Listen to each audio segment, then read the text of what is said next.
ക്രിസ്ത്യാനികൾക്ക് വേണ്ടി ഒരു സംഘടനയുണ്ട്. അതിൻ്റെ പേര് ഈസായി. ഈസായി എന്ന് പറഞ്ഞാൽ ഹിന്ദിയിൽ ക്രിസ്ത്യൻ രാഷ്ട്രീയ മഞ്ചം എന്നാണ് പേര്. ഇതിനെ വേണ്ട രീതിയിൽ RSS വളർത്തിയെടുക്കുന്നില്ല എന്നൊരു വിമർശനം എനിക്കുള്ളത്. അതുകൊണ്ട് ഈ വിഷയങ്ങളിലല്ല, ഘടനാപരമായി നമ്മുടെ ബഹുസ്വരതയും നമ്മുടെ മതസൗഹാർദ്ദവും ഉയർത്തിപ്പിടിക്കുന്നതിൽ RSS വേണ്ട രീതിയിൽ വിജയിക്കുന്നില്ല എന്ന് മാത്രമല്ല, അവരുടെ താഴെ തട്ടിലേക്കുള്ള അവരോട് ബന്ധപ്പെട്ട് നിൽക്കുന്നവരാണ് ഏറ്റവും വൃത്തികെട്ട ചീപ്പായ മുസ്ലിം വിരോധവും ക്രിസ്ത്യൻ വിരോധവും പറയുന്നത്. അപ്പം അങ്ങനെ അതിനെ വേണ്ട രീതി ഇവർക്ക് തടയാൻ കഴിയുന്നില്ല എന്നുള്ളതാണ് ഞാൻ കാണുന്ന ഗൗരവപരമായ വിമർശനം. നമ്മൾ നേരത്തെ സുരേഷ് ഗോപി സാറിൻ്റെ കാര്യമൊക്കെ പറഞ്ഞു പോയിട്ടുണ്ടായിരുന്നു. അപ്പോൾ ആളുടെ നേരത്തെ ആ ഒരു മാധ്യമ പ്രവർത്തകയോട് അങ്ങനെ ചെയ്തു, നമ്മൾ ആൾക്ക് സപ്പോർട്ട് ചെയ്യുന്നു. ഈ കുറച്ച് നാളുകളായിട്ട് ഒരുപാട് വീഡിയോസ് വരുന്നുണ്ട്, മാധ്യമങ്ങളോടാണെങ്കിലും പബ്ലിക്കിനോടാണെങ്കിലും ചില ഗസ്റ്റേഴ്സ് അറഗൻ്റായിട്ട് അതിന് വീഡിയോസ് ഹാഫ് കട്ട് ചെയ്ത് വരുന്നതാണോ? ബട്ട് ചില വീഡിയോസ് ഒക്കെ കാണുമ്പോൾ നമ്മളും അത്ഭുതപ്പെടും, എന്ത് പറ്റിയ. സുരേഷ് ഗോപിയെ കുറിച്ച് കൗതുകമുള്ളൊരു കാര്യം പറയാം. പോസിറ്റീവായിട്ട് എനിക്ക് ഭയങ്കര ഇഷ്ടമുള്ളൊരു മനുഷ്യനാണ് ഈ സുരേഷ് ഗോപിക്ക്. ഇന്നും ഉള്ളിൻ്റെ ഉള്ളിൽ പകുതി ഒരു ഭരചന്ദ്രൻ IPS ആണ്. പുള്ളിയുടെ നന്മയും അതാണ്, പുള്ളി ആൾക്കാരെ ട്രോൾ ചെയ്യാനുള്ള കാര്യവും അതാണ്. പുള്ളി പറയുമ്പോൾ ഉള്ളിൽ നിന്ന് മാത്രമേ പറയൂ. പുള്ളി പറയുന്ന കാര്യത്തോട് നമുക്ക് വിയോജിക്കാം, പക്ഷേ ഹൃദയത്തിൽ തട്ടി മാത്രമേ ആ വ്യക്തി സംസാരിക്കുകയുള്ളൂ. അപ്പോൾ അതൊരു നന്മയാണ്. പിന്നെ അദ്ദേഹത്തിൻ്റെ ചില വാക്കുകളെ ചില ആൾക്കാർ അങ്ങോട്ടും ഇങ്ങോട്ടും ഈ ദുർവ്യാഖ്യാനം ചെയ്തും കൂടി ഉപയോഗിക്കുന്നുണ്ട്. ഇപ്പോൾ ഉദാഹരണം, ആൾക്കാരുടെ കഞ്ഞിപ്പാത്രത്തിൽ ഒന്ന് ആലോചിച്ച് നോക്കുക. അദ്ദേഹം എനിക്കൊന്ന് രാജ്യസഭയിൽ ഇരിക്കുമ്പോഴാണെന്ന് തോന്നുന്നു, ₹1 ശമ്പളം പുള്ളി എടുത്തിട്ടില്ല. ആ ശമ്പളം മുഴുവൻ ആർക്കെങ്കിലുമൊക്കെ വീതിച്ചു കൊടുക്കുകയാണ്. അത്യാവശ്യം രാജ്യസഭാ MP നല്ല ശമ്പളമുണ്ട്. ഇതൊക്കെ ചെയ്യുന്നത് നല്ലതല്ലേ? അവിടെയാണ് ഞാൻ പറയുന്നത്, ശ്രീ സുരേഷ് ഗോപി BJP എന്നാണെങ്കിലും, മുമ്പ് ആമിർ ഖാൻ ഇതുപോലെ സാമൂഹിക കാര്യങ്ങളിൽ ഇടപെടുന്നതാണെങ്കിലും, ഇനി വേറെ ഏതെങ്കിലും പാർട്ടിക്കാരൻ കോൺഗ്രസിനോട് ബന്ധപ്പെട്ട് ആരാണെങ്കിലും, ഇവർ വരുമ്പോൾ നമ്മൾ ഇവരെ പ്രൊമോട്ട് ചെയ്യണം. സുരേഷ് ഗോപിയെയും അല്ലെങ്കിൽ ശ്രീ മുകേഷിനെ, CPM നിന്ന് ശ്രീ മുകേഷിനെ, BJP നിന്ന് സുരേഷ് ഗോപിയെ, അല്ലെങ്കിൽ കോൺഗ്രസിൽ നിന്ന് ശശി തരൂരിനെ, ഇവരെയൊക്കെ ഉപയോഗിച്ച് നമ്മൾ കേരളത്തിന് പരമാവധി നന്മയുണ്ടാക്കണം. കാര്യം ഇവരൊന്നും 10 രൂപയ്ക്ക് വേണ്ടിയിട്ട് വരുന്നതാണോ? ഒന്ന് ആലോചിച്ച് നോക്കിയേ. ശ്രീ മുകേഷോ ശ്രീ സുരേഷ് ഗോപിയോ ശ്രീ ശശി തരൂറോ 10 രൂപയ്ക്ക് വേണ്ടി വരുന്നതാണോ? ഇവർ കൈയിട്ട് വരേണ്ട വല്ല ആവശ്യമുണ്ടോ? സുരേഷ് ഗോപി സൂപ്പർ സ്റ്റാറാണ്. മോഹൻലാലും മമ്മൂട്ടിയും കഴിഞ്ഞാൽ സുരേഷ് ഗോപിയാണ്. ശ്രീ ശശി തരൂർ ലോക പൗരനാണ്. ശ്രീ മുകേഷ് ഇത്രയും വർഷത്തെ സിനിമ, സാംസ്കാരിക, സാമൂഹിക മേഖലകളിൽ നിറഞ്ഞിരിക്കുന്നൊരു വ്യക്തിയാണ്.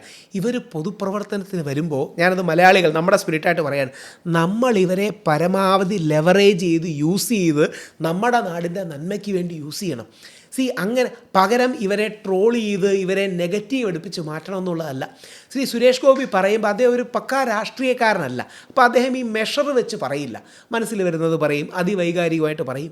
അപ്പോൾ അത് ആ വ്യക്തിയുടെ നന്മയാണ്. സുരേഷ് ഗോപി നാളെ മറ്റേ കടുത്ത രീതിയിൽ ശ്രീ പിണറായി വിജയൻ സംസാരിക്കുന്ന പോലെയോ, നമ്മുടെ സ്വരാജ് സഖാവ് ഗംഭീരമായിട്ട് സംസാരിക്കും, CPM-ലെ സ്വരാജ് സഖാവ് സംസാരിക്കുന്ന പോലെ കൃത്യമായി അളന്ന് മുറിച്ച് 1953 ഓഗസ്റ്റ് 12 രാവിലെ 10 മണിക്ക് ഭരണഘടന ഇങ്ങനെ പറഞ്ഞു ഒന്നും പറയാൻ പോണില്ല. അപ്പം ഇദ്ദേഹത്തിൻ്റെ ശക്തി, ഇദ്ദേഹം സിനിമാ താരമാണ്, ഇദ്ദേഹം ഹൃദയം കൊണ്ട് ജീവിക്കുന്ന ഒരു വ്യക്തിയാണ്. പക്ഷേ കേരളത്തിന് പരമാവധി അദ്ദേഹം നമ്മൾ ഒരുമിച്ച് നിന്ന്, നമ്മളെന്ന് പറഞ്ഞാൽ പൊതുസമൂഹം ഒരുമിച്ച് നിന്ന് എങ്ങനെ നേടാം. ഇതേപോലെ തന്നെ ശ്രീ ശശി തരൂർ, ഞാൻ പലപ്പോഴും കോൺഗ്രസിലെ സുഹൃത്തുക്കളോട് പറയുന്നത്, ഉപയോഗിക്കുക. ശശി തരൂറിന് ഇവിടെ നിന്ന് MP മാറിപ്പോയ ഒരു നഷ്ടവുമില്ല. അതായത് ശശി തരൂരിനെ ഒരു സ്പീച്ചിന് വേണ്ടി വിളിക്കണമെങ്കിൽ ഇയാൾ MP അല്ലെങ്കിൽ അദ്ദേഹം MP അല്ലെങ്കിൽ നമ്മൾ 1.5 ലക്ഷം 2 ലക്ഷം 3 ലക്ഷം 10 ലക്ഷം രൂപ കൊടുക്കേണ്ടി വരും. MP ആണെങ്കിൽ ഫ്രീ ആയിട്ടും നമ്മുടെ നാട്ടിൽ ചെയ്യും. ശ്രീ ശശി തരൂർ എന്ന റിസോഴ്സിനെ നിങ്ങൾ ഉപയോഗിക്കണം. ഇതേപോലെ CPM-നോട് ബന്ധപ്പെട്ട് നിൽക്കുന്ന ആളാണ് ശ്രീ GS പ്രദീപ്, അശ്വമേധം ചെയ്യുന്ന GS പ്രദീപ്. ശ്രീ GS പ്രദീപിനെയൊക്കെ നമ്മുടെ പൊതുമണ്ഡലത്തിന് വേണ്ടി ഉപയോഗിക്കണം. അത് അവർക്ക് വേണ്ടിയല്ല, നമുക്ക് വേണ്ടിയാണ്. ഞാൻ എല്ലാ പാർട്ടിയിലെയും പറഞ്ഞത്, എല്ലാ പാർട്ടിയിലും ഇതുപോലെ ആൾക്കാരുണ്ട്. അല്ലെങ്കിൽ രമേശ് പിഷാരടി, ഇപ്പം കോൺഗ്രസ്സിൽ രമേശ് പിഷാരടി വലിയൊരു അസറ്റാണ്. ഞാൻ കണ്ടിട്ടുള്ളതിൽ ഏറ്റവും വ്യക്തിപരമായി ഇൻ്റലിജൻ്റ് ആയ ഒരു വ്യക്തിയാണ് രമേശ് പിഷാരടി. തമാശ പറയുന്നത് പിഷാരടി ഒന്നുമല്ല, Pisharody is a sharp brain. Ramesh പിഷാരടിയെ കോൺഗ്രസ് പാർട്ടി കേരളത്തിൻ്റെ പൊതു നന്മയ്ക്ക് വേണ്ടി ഉപയോഗിക്കണം. ശശി തരൂർ സാറിനെ ഉപയോഗിക്കണം, അല്ലെങ്കിൽ ശ്രീ മുകേഷിനെ ഉപയോഗിക്കണം, ശ്രീ സുരേഷ് ഗോപി, അതാത് പാർട്ടികൾ ഇങ്ങനെ ഉപയോഗിക്കുന്നതിന് പകരം ഇവരെ ട്രോൾ ചെയ്ത് ഇവരുടെ ഒരു വരി അങ്ങോട്ടും ഇങ്ങോട്ടും മാറി എന്ന് പറഞ്ഞ് അവരെ ആക്രമിക്കുന്നതിന് പകരം ഇവരാരും പക്കാ രാഷ്ട്രീയക്കാരല്ല.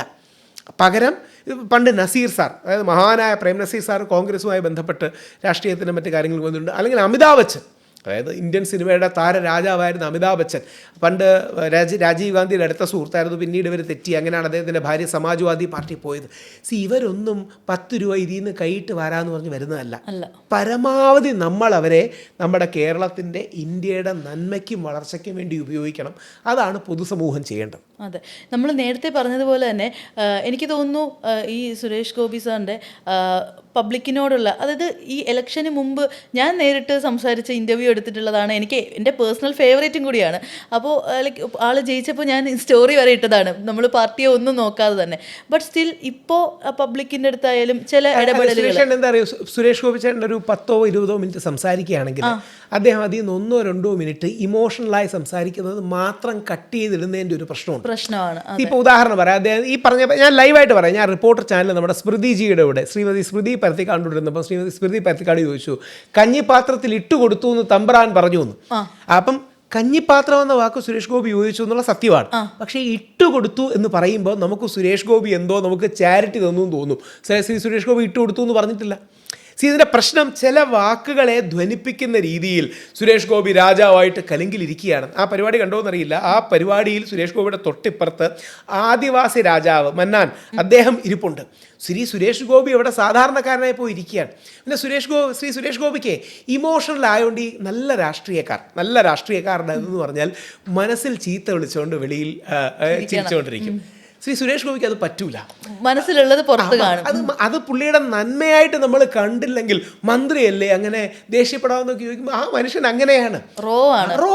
അത് അദ്ദേഹത്തിൻ്റെ നന്മയാണ്. ഏതോ ഒരു ഇന്റർവ്യൂവറോട് മറ്റേ ഞാൻ മൂക്കിലേക്ക് വലിച്ച് കയറ്റുമോ നോക്കുമ്പോൾ ആ മനുഷ്യൻ്റെ നന്മയാണ്. അപ്പം അതിനെ ആ പോസിറ്റീവായി കാണുന്നതാണ് നമ്മുടെ സ്ട്രെങ്ത്. അതെ, ഈ കേന്ദ്ര സർക്കാരിൻ്റെ തന്നെ PM ശ്രീ പദ്ധതി ഉണ്ടല്ലോ, അതിൽ കേരളം സൈൻ ചെയ്തു.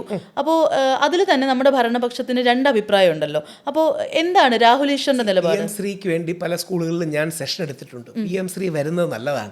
PM ശ്രീക്ക് വേണ്ടി ഇപ്പോൾ 1500ഓളം കോടി രൂപയുടെ ഫണ്ടുണ്ട്. നമ്മുടെ കേരളം അത് ലാപ്സ് ആക്കേണ്ട ഒരു കാര്യമില്ല. എന്നാൽ നേരെ തിരിച്ച് ഏതെങ്കിലും രീതിയിലുള്ള വർഗീയതയോ വിദ്വേഷമോ വിഭജനമോ അതിൻ്റെ ഭാഗമായി ആരെങ്കിലും കുത്തി നിറയ്ക്കാൻ നോക്കിയാൽ അത് പ്രതിരോധിച്ചാൽ മതി. ഇത് പോസിറ്റീവായി പോണ്ടേ? കോൺഗ്രസ് ഭരിക്കുന്ന മറ്റ് സംസ്ഥാനങ്ങളിൽ PM ശ്രീ നടപ്പാക്കിയിട്ടില്ലേ? നാളെ PM നരേന്ദ്രമോദിജി മാറി രാഹുൽ ഗാന്ധി ആകാമല്ലോ. നാളെ PM രാഹുൽ ഗാന്ധി ആയിക്കൂടെ? ഇപ്പോൾ ഷാഡോ പ്രൈം മിനിസ്റ്ററാണ്, അല്ലെങ്കിൽ ഒപ്പോസിഷൻ ലീഡറാണ്. അപ്പോൾ ഇത്തരം കാര്യങ്ങളിൽ കക്ഷി രാഷ്ട്രീയത്തിന് അതീതമായൊരു നിലപാടെടുക്കണം. നാഷണൽ എഡ്യൂക്കേഷൻ പോളിസി മോശമൊന്നുമല്ല, നാഷണൽ എഡ്യൂക്കേഷൻ പോളിസി വളരെ നല്ലതാണ്. ഒരുപാട് നല്ല എലിമെൻറ്റ്സ് ഉണ്ട്. അതിൽ എന്തെങ്കിലും അഭിപ്രായ വ്യത്യാസമുള്ള എലിമെൻറ്റ്സ് ഉണ്ടെങ്കിൽ അതിനെ തത്വാധിഷ്ഠിതമായി മാറ്റിയാൽ മതി. ഇപ്പോൾ ഒരു ഷർട്ട് ഉണ്ടെന്നിരിക്കട്ടെ, ഒരു നല്ല ഷർട്ടിൻ്റെ ഏതെങ്കിലും കൈയുടെ ഒരു ലെങ്ത് കൂടി പോയിന്നിരിക്കട്ടെ, ആ ലെങ്ത് മാത്രം കുറച്ചാൽ പോരെ, ഷർട്ട് കളയണോ? വേണ്ട. അപ്പോൾ അതേപോലെ NEPക്ക് ഒരുപാട് NEP ഒരു വേൾഡ് ക്ലാസ് സാധനമാണ്. നല്ല എലിമെൻറ്റ്സ് ഉണ്ട്. അതിലെ പോസിറ്റീവ് എലിമെൻറ്റ്സിനെ എടുക്കുക. വിഭജനമോ വിദ്വേഷമോ മറ്റു കാര്യങ്ങളുണ്ടെങ്കിൽ അതിനെ അങ്ങ് മാറ്റുക. അതാണ് അതിൻ്റെ റൈറ്റ് വേ. അപ്പോൾ അവിടെ തന്നെ ഗോവിന്ദൻ മാസ്റ്ററിൻ്റെ ഒരു പ്രസ്താവന ഉണ്ടായിരുന്നല്ലോ, നമുക്ക് അവരുടെ പൈസ വാങ്ങാം പക്ഷേ നടപ്പാക്കണ്ട എന്നുള്ളത്. ഈ അടവ് നയം എന്ന് പറയുന്നത് പലപ്പോഴും ഒരു കള്ളത്തരാണ്. രാഷ്ട്രീയത്തിൽ അടവ് നയമൊക്കെ വേണ്ടി വരില്ലെന്നൊന്നുമല്ല. ആത്മാർത്ഥതയാണ് ഏറ്റവും നല്ലത്. Honesty is the best policy. അപ്പോൾ അതിനോട് എതിർപ്പുള്ള കാര്യങ്ങളുണ്ടെങ്കിൽ തീർച്ചയായിട്ടും അതിനെ എതിർക്കാം. അല്ലെങ്കിൽ നെഗറ്റീവായ കാര്യങ്ങൾ വരുന്നുണ്ടെങ്കിൽ, പ്രൊപ്പഗാൻഡകൾ വരുന്നുണ്ടെങ്കിൽ തീർച്ചയായിട്ടും അതിനെ എതിർക്കണം. പക്ഷേ അല്ലാതെ എന്താ പറയണേ, ഏതോ എനിക്ക് തോന്നുന്നു ആൾക്കാർ ഗുജറാത്തിലെ ഏതോ ഒരു ടെക്സ്റ്റ് ബുക്കിൽ വന്നതായിട്ട് പറയപ്പെടുന്നു, ശരിയാണോന്ന് അറിയില്ല, മഹാത്മാഗാന്ധി ആത്മഹത്യ ചെയ്തതാണ്. അങ്ങനെ വരികയാണെങ്കിൽ തീർച്ചയായിട്ടും എതിർക്കണം. ഇല്ലെങ്കിൽ നമ്മുടെ രാജ്യത്തിനൊരു പൊതു സ്വത്വമുണ്ട്, ഒരു ഐഡൻറ്റിറ്റി ഉണ്ട്. ആ ഐഡൻറ്റിറ്റിയോട് ചേർന്ന് നിൽക്കുന്ന കാര്യങ്ങൾ സ്വീകരിക്കുന്നതിൽ തെറ്റൊന്നുമില്ല. ഇല്ല. രാഷ്ട്രീയത്തിന് പ്രായമുണ്ടോ? ഇല്ല, പ്രായമില്ല.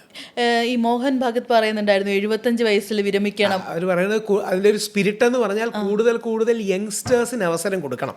അത് സത്യമാണ്. പക്ഷേ ഈ ഗൈഡൻസ് റോളിൽ മുതിർന്നവരുണ്ടാകുന്നത് നല്ലതാണ്. അത് വെറും ഒരു ഗൈഡൻസായി മാത്രമല്ല, ആക്റ്റീവായ ഗൈഡൻസ്. ശരിക്കും ഒരു സൊസൈറ്റി മുമ്പോട്ട് പോകുന്നത് എങ്ങനെയാണ്? യൂത്തിൻ്റെ എനർജിയും മുതിർന്നവരുടെ എക്സ്പീരിയൻസും തമ്മിലുള്ള